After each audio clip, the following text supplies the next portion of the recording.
La Diputació de València acostuma a cedir la plaça de Bous a organitzacions sense ànim de lucre, però en esta ocasió la cedís a Acció Cultural del País Valencià, una entitat partidària dels Països Catalans que ha organitzat un acte a la plaça de Bous on cobra entrada a 10 euros.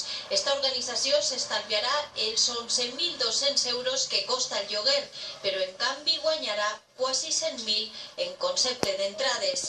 El PP estudia acudir als tribunals. Denunciamos el uso del dinero que es de todos para un acto claramente político, que es para dar cobertura a los suyos, y yo creo que eso no es correcto. Nosotros vamos a verlo, como no puede ser de otra manera, jurídicamente, y vamos a estudiar si al final tenemos que ir al juzgado. L'acte, a més, té caire independentista, amb artistes com Altai o el diputat de Junts pel Sí en el Parlament de Catalunya, Lluís Llach.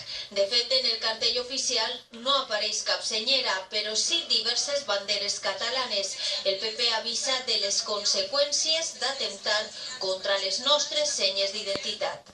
Que se utilice para un acto catalanista en el que se van a inaugurar, como todos podemos presuponer, pues banderas que no son las que están aprobadas en el estatuto, pues hay que decirlo y por supuesto vamos a ir al juzgado claramente.